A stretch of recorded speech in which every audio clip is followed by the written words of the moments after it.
الحمد لله نحمده ونستعينه ونستغفره ونؤمن به ونتوكل عليه ونعوذ بالله من شرور أنفسنا ومن سيئات أعمالنا من يهده الله فلا مضل له ومن يضلله فلا هادي له ونشهد أن سيدنا ومولانا محمدا عبده ورسوله أما بعد قال الله تبارك وتعالى أعوذ بالله من الشيطان الرجيم بسم الله الرحمن الرحيم يا أيها الذين آمنوا اتقوا الله حق تقاته ولا تموتن إلا وأنتم مسلمون صدق الله العظيم میرے محترم بزرگوں، اللہ رب العزت کا بے انتہا احسان ہوا کہ اللہ رب العزت نے ہم سب کی زندگی کے اندر شعبان کا مہینہ عطا فرمایا۔ پچھلا جو مہینہ گزرا تھا وہ رجب کا مہینہ تھا، اور اب جو مہینہ ہے وہ شعبان المعظم ہے، اور آئندہ جو آئے گا وہ رمضان المبارک ہے۔ گویا شعبان المعظم کو مقدمہ کہا جاتا ہے۔ اس کو یوں سمجھ لو کہ رجب کا مہینہ ہواؤں کے چلنے کا مہینہ ہے، شعبان کا مہینہ آندھیوں کا ہے، اور رمضان کا مہینہ بارش کے برسنے کا مہینہ ہے کہ رمضان المبارک کے مہینے کے اندر اللہ رب العزت کی رحمتیں برستی ہے، اس کی برکتیں نازل ہوتی ہے۔ میرے محترم بزرگ و دوستو، رجب کے مہینے کی فضیلت کے لیے اللہ رب العزت نے قرآن مجید کے اندر آیت مبارکہ ان عدت الشہور عند اللہ 12 شہرا، یہ آیت مبارکہ نازل فرمائی جس کے اندر رجب کے مہینے کی فضیلت معلوم ہوتی ہے، اور شعبان کے مہینے کی فضیلت کے لیے یہ کافی ہے کہ اس کو رمضان المبارک کا مقدمہ کہا گیا ہے کہ رمضان المبارک سے پہلے شعبان کا مہینہ آتا ہے، اس سے اس مہینے کی فضیلت کا معلوم ہوتا ہے۔ شعبان کا مہینہ، یا یوں کہہ لو شعبان کا جو لفظ ہے 5 الفاظ کے ساتھ مل کر بنا ہے، جس کے اندر شین بھی ہے، عین ہے، با ہے، الف ہے اور نون ہے۔ اگر ہم ان 5 حرفوں کو اگر سوچیں اس کے اندر کیا پیغام دیا جا رہا ہے تو کھل کر بات ہمارے سامنے سمجھ کر آ جاتی ہے کہ کیا پیغام ہے۔ یہ جو 5 الفاظ ہیں یا 5 حروف ہے، یہ الگ الگ الفاظ سے لیے گئے ہیں۔ شعبان کے اندر شین استعمال ہوا، شین سے مراد ہے شرافت، بزرگی۔ جو انسان شعبان المعظم کو اس کی برکات کے ساتھ یا جس طریقے سے شعبان کو گزارنا ہے اس طریقے سے شعبان کو گزار دے تو کہتے ہیں اللہ رب العزت اسے شرافت عطا فرمائیں گے، اسے بزرگی عطا فرمائیں گے۔ شین سے یہ مراد ہے، اور عین سے مراد علو مرتبہ یعنی بلند مقام و مرتبہ ہے۔ میرے محترم بزرگ و دوستو، اللہ رب العزت کی وہ ذات ہے کہ جسے چاہے بلندی تک پہنچا دے یا جسے چاہے نیچے گرا دے۔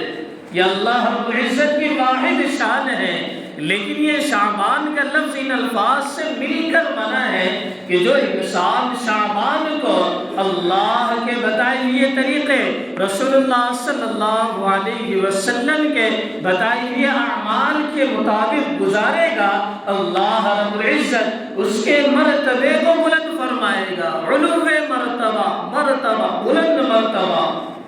میرے محترم بزرگ و دوستو، شین سے شرافت مراد ہے، شعبان کا لفظ شین سے شرافت مراد ہے، عین سے علو مرتبہ بلند مرتبہ مراد ہے، اور با سے بر یعنی نیکی مراد ہے، با سے بر یعنی نیکی مراد ہے۔ شعبان کا مہینہ اللہ کے رسول صلی اللہ علیہ وسلم کی زندگی میں آتا تو اللہ کے رسول صلی اللہ علیہ وسلم یہاں سے رمضان کی تیاری شروع کرتے ہیں،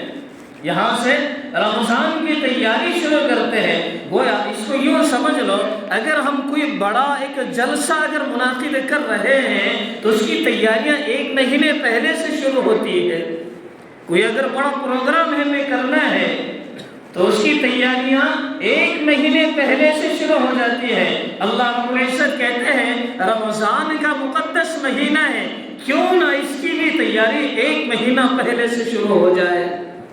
اس کی بھی تیاری 1 مہینہ پہلے سے شروع ہو جائے۔ تو اللہ کے رسول صلی اللہ علیہ وسلم کے بارے میں آتا ہے، حضرت اسامہ بن زید رضی اللہ تعالیٰ عنہ فرماتے ہیں اللہ کے رسول صلی اللہ علیہ وسلم سے کہ اللہ کے رسول آپ شعبان کے مہینے میں رمضان کے علاوہ کسی اور مہینے میں اتنی کثرت سے روزے نہیں رکھتے ہیں کہ جتنے کثرت سے شعبان کے مہینے میں روزے رکھتے ہیں۔ تو اللہ کے رسول صلی اللہ علیہ وسلم نے فرمایا کہ شعبان کے مہینے میں اللہ رب العزت کے سامنے بندوں کے نام اعمال پیش کیے جاتے ہیں، بندوں کے نام اعمال شعبان کے مہینے، ویسا پیر اور جمعرات کو یہ تو پیش ہوتے ہیں، لیکن شعبان کے مہینے میں بھی اللہ رب العزت کے سامنے بندوں کے اعمال پیش کیا جاتے ہیں۔ تو اللہ کے رسول صلی اللہ علیہ وسلم کہتے ہیں کہ جب میرے اعمال اللہ تعالیٰ کے سامنے پیش ہو تو میں روزے کی حالت میں ہوں، میرے نام اعمال پیش ہو تو میں روزے کی حالت میں ہوں۔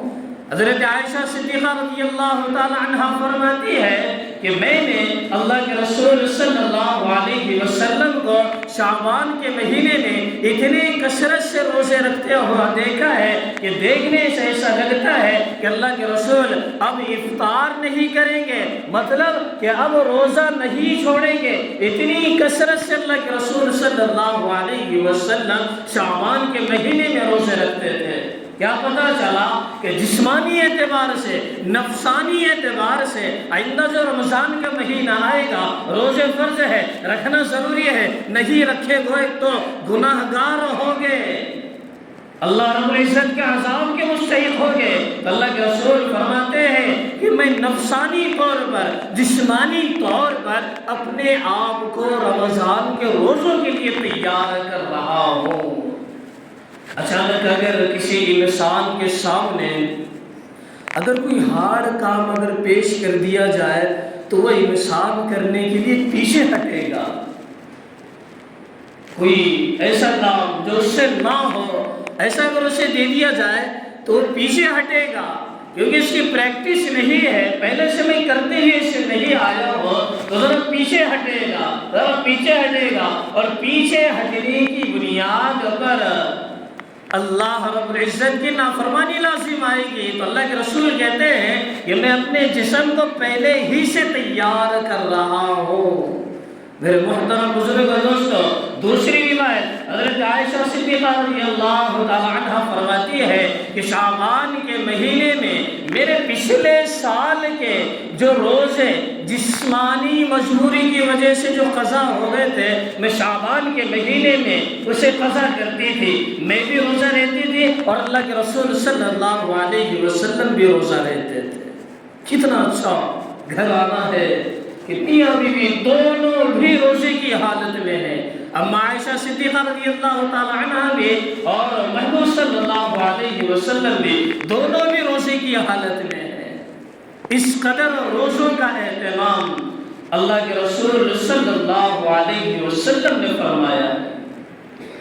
تو شعبان کے مہینے کے اندر جو با کا لفظ، شعبان لفظ کے اندر جو با کا حرف استعمال ہوا ہے، اس سے نیکی مراد ہے، بر۔ جیسا اللہ کے رسول صلی اللہ علیہ وسلم نے فرمایا کہ میں روزے کثرت سے رہا کرتا تھا، عبادتوں کے اندر تیزی کیا کرتا تھا، روزے بھی رہتا رہتا تھا، نفل نمازیں بھی بہت سارے پڑھتا تھا۔ اگر ان طریقے کے مطابق شعبان کا مہینہ اگر گزرے گا تو اللہ رب العزت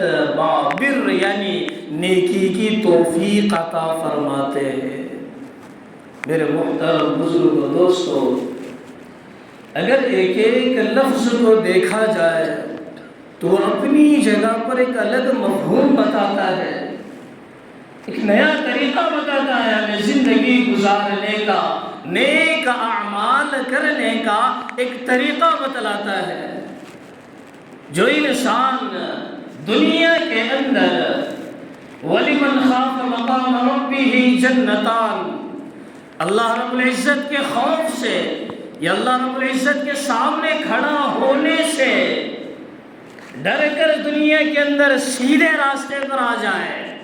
کہ مجھے قیامت کے دن اللہ رب العزت کے سامنے کھڑا ہونا ہے، اللہ رب العزت کے سامنے کھڑا ہونا ہے، مجھے اللہ کا دیدار کرنا ہے۔ اگر میں گناہ کے اندر زندگی بسر کروں گا،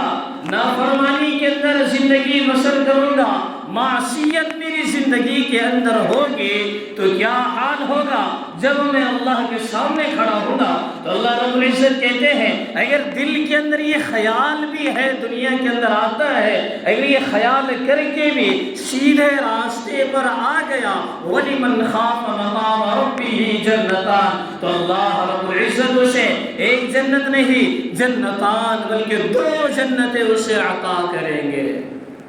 وَلِمَنْ خَافَ مَقَامَ رَبِّهِ جَنَّتَانِ، 2 جنتیں اللہ رب العزت اسے عطا کریں گے۔ میرے محترم بزرگ و دوستو، ہم اگر مسجد کے اندر اگر بیٹھے ہوئے ہیں، اگر کوئی انسان باتیں کرتا ہے تو نہ جاننے والا بھی شخص یہ کہتا ہے کہ مسجد ہے، اللہ کا گھر ہے، یہاں باتیں نہیں کرنا چاہیے۔ ظاہراً ہم یہ بتلاتے ہیں اللہ رب العزت کو کہ ہم جانتے ہیں مسجد کے اندر بات کرنے کا نتیجہ کیا ہے، اللہ رب العزت ناراض ہو جائیں گے۔ لیکن ہم جب مسجد سے باہر چلے جاتے ہیں، مسجد سے باہر چلے جاتے ہیں، مسجد کے اندر ہوتے ہیں تو خیال رہتا ہے کہ اللہ رب العزت ہمیں دیکھ رہا ہے، خیال رہتا ہے کہ اللہ رب العزت ہمیں دیکھ رہا ہے، ہم خاموش رہتے ہیں، اس کی فرما برداری کے ساتھ بیٹھتے ہیں۔ لیکن جب مسجد سے باہر چلے جاتے ہیں، اگر کوئی انسان گناہ کے اندر مبتلا ہے تب ہم نہیں کہتے، مسجد کے اندر ظاہراً بتلاتے ہیں کہ اللہ رب العزت کا خوف ہمارے دل کے اندر ہے، لیکن مسجد سے باہر چلے جاتے ہیں تب کیوں نہیں کہتے، تب کیوں نہیں اللہ کا خوف نظر آتا ہے، تب کیا ہو جاتا ہے ہمیں؟ اللہ رب العزت کی ذات کیا مسجد کے اندر دیکھ رہی ہے؟ کیا مسجد کے باہر اللہ رب العزت کی ذات ہمیں نہیں دیکھتی؟ کیا اللہ رب العزت مسجد کے باہر ہماری نگرانی نہیں کرتے ہیں؟ جبکہ قرآن مجید کے اندر اللہ رب العزت نے فرمایا ہے من حبل الورید کہ ہم انسان کی شہ رگ سے بھی زیادہ قریب ہے، ہم انسان کی شہ رگ سے بھی زیادہ قریب ہے۔ انسان چاہے جتنا چھپ کر گناہ کر لے، کہیں پر بھی چلا جائے، پہاڑ کے غفا کے اندر چلا جائے یا چٹان کے نیچے بیٹھ جائے، اللہ رب العزت کی ذات وہ ہے جو انسان کی شہ رگ سے بھی زیادہ قریب ہے۔ میرے محترم بزرگ دوستو، اللہ رب العزت کہتے ہیں وَلِمَنْ خَافَ مَقَامَ رَبِّهِ جَنَّتَانِ، جیسے مسجد کے اندر ہوتے ہوئے انسان کے دل کے اندر یہ خیال ہے کہ اللہ رب العزت ہمیں دیکھ رہے ہیں، یہی خیال مسجد کے باہر بھی ہونا چاہیے۔ جو خیال مسجد کے اندر ہے، اللہ رب العزت ہمیں دیکھ رہے ہیں، ہمیں خاموش رہنا چاہیے، ہمیں فرمانبرداری کے اندر رہنا چاہیے، ہمیں گناہوں سے بچنا چاہیے، نازیبا کلمات سے بچنا چاہیے۔ یہ خیال مسجد کے اندر آتا ہے، مسجد کے باہر کیوں نہیں آتا؟ یہ خیال مسجد کے باہر بھی آنا چاہیے۔ جب یہ کیفیت پیدا ہو جائے گی تو اللہ رب العزت بر یعنی نیکی کی توفیق دیں گے۔ شعبان جو لفظ ہے اس کے اندر حرف استعمال ہوا الف کا بھی، با کے بعد الف کا حرف استعمال ہوا، اس سے الفت الہی مراد ہے، اس سے الفت الہی مراد ہے، یعنی اللہ رب العزت کی محبت مراد ہے، اللہ رب العزت کی محبت مراد ہے۔ جیسے اللہ کے رسول صلی اللہ علیہ وسلم نے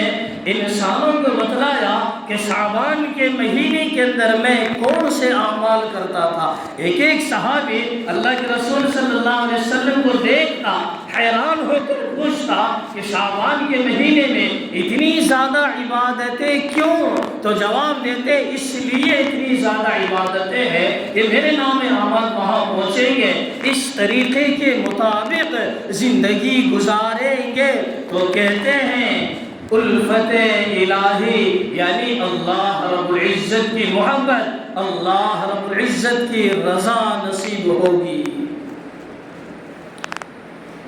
دنیا کے اندر آنے کا حقیقی مقصد جسے ہم آپ کے الفاظ کے اندر ہم سمجھتے ہیں وہ یہ کہ اللہ راضی ہو جائے۔ دنیا کے اندر آنے کا مقصد عام الفاظ کے اندر کہ اللہ ہم سے راضی ہو جائے،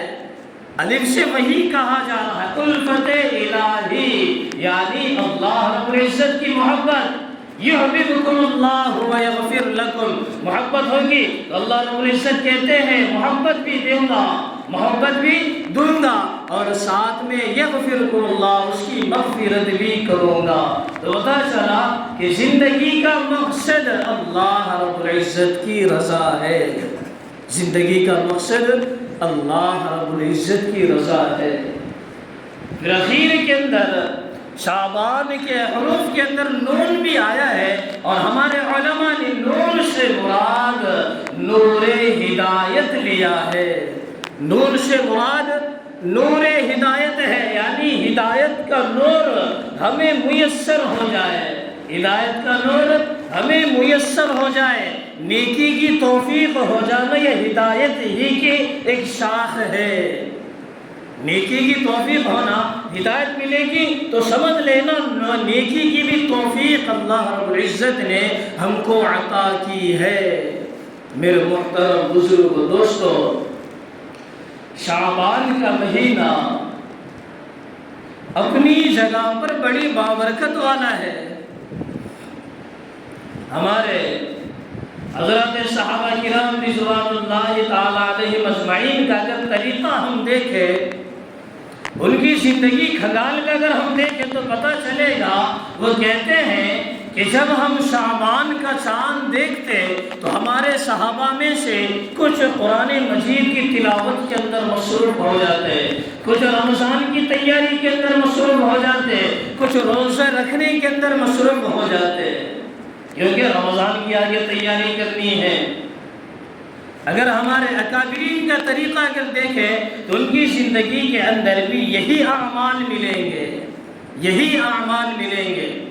ہمارے صحابہ کرام رضوان اللہ تعالی علیہم اجمعین کے جو کاروبار تھے، جو تجارتی اسفار وہ لوگ کیا کرتے تھے، ہمارے سامنے ہمارے جو کاروبار ہے وہ ان کے سامنے کوئی معنی نہیں رکھتے۔ ہمارے کاروبار لاکھوں کے ہو سکتے ہیں، لیکن ہمارے صحابہ کے جو کاروبار تھے وہ لاکھوں اربوں کروڑ ٹریلین ملین وہاں تک ان کے کاروبار پہنچے ہوئے تھے۔ تو وہ حضرات صحابہ کرام تجارتی جو اسفار کیا کرتے تھے اس کے اندر بھی کمی کرتے تھے، کیونکہ اب رمضان کا مہینہ آ رہا، یہیں سے ہم تیاری شروع کریں گے۔ تجارتی سفر میں، اور جو لین دین کا کام کیا کرتے تھے وہ بھی اپنے حساب و کتاب کے اندر لگ جاتے تھے کہ یہاں سے حساب و کتاب کر کے ہمیں ایک جگہ بیٹھ جانا ہے اور رمضان المبارک کی ہمیں تیاری کرنا ہے۔ یہ ہمارے حضرات صحابہ کرام رضوان اللہ تعالی علیہم اجمعین کا طرز عمل ہوا کرتا تھا۔ اور اسی کے ساتھ ساتھ شعبان کے مہینے کے متعلق اور ایک بات گردش کرتی ہے کہ شعبان کے مہینے کے اندر کسی ایک خاص دن کے ارادے سے یا کسی ایک خاص دن کو متعین کر کے گھر کے اندر میٹھا بنوانا یا گھر کے اندر حلوہ وغیرہ بنوانا، یہ کسی کتاب سے ثابت نہیں ہوتا۔ اگر کوئی انسان گھر کے اندر نہ بنائے، دوسرے انسان اس پر ملامت کرنے لگے کہ اس نے فلاں دن میٹھا نہیں بنوایا، اس نے فلاں دن گھر کے اندر حلوہ نہیں بنایا، اس کے اوپر ملامت کرنے کی بھی اجازت نہیں ہے۔ اگر اس نے نہیں بنایا تو اس نے کوئی ایسا بڑا جرم نہیں کر لیا، ہاں جس نے بنایا ہے اس نے شریعت کے اندر ایک نئی چیز کا پیدا کر دیا ہے۔ میٹھا کھانا کوئی جرم نہیں ہے، لیکن یہ خاص دن کو مخصوص کر کے اس دن میٹھا کھانا یہ منع ہے۔ پورے سال ہم لوگ نہیں کھاتے، ایک دن مخصوص کر لیتا اس دن میٹھا کھانے کی عید مناتے ہیں یا میٹھا کھانے کو ضروری سمجھتے ہیں۔ پورے سال آپ میٹھا کھاتے رہے، کوئی آپ کے اوپر زور زبردستی نہیں ہے، لیکن خاص دن متعین کر کے میٹھا بنوانا، کوئی نہ بنائے تو اس کے اوپر ملامت کرنا، اس سے بول چال بند کر دینا یا اس کے خلاف اپنے ذہنوں کے اندر یا اپنے دماغوں کے اندر کوئی اور بات پیدا کر لینا، یہ اسلامی شریعت کے خلاف ہے، ایسا کرنے کی اجازت نہیں ہے۔ تو میرے محترم بزرگ دوستو، یہ شعبان کا مہینہ اصل رمضان کا مقدمہ ہے۔ مقدمہ کہتے ہیں پہلے آنے والی چیز کو، مقدمہ کہتے ہیں پہلے آنے والی چیز کو۔ پروگرام کر لو، تیاری ایک مہینے پہلے سے شروع ہو جاتی ہے۔ کوئی شادی بیاہ کرنا ہے تو تیاری ایک مہینے پہلے سے شروع کر دیتے ہیں۔ تو اسی طریقے سے رمضان آ رہا ہے، بڑا رحمتوں کا مقدس مہینہ ہے، تو اس کی تیاری یہیں سے شروع ہونی چاہیے۔ اپنے جسم کو تپا تپا کر روزوں کی حالت سے بھوک برداشت کرنے کی عادت اپنے جسم کے اندر پیدا کرنا ہے اور اس کی تیاری یہیں سے شروع کرنی ہے۔ تو میرے محترم بزرگ دوستو،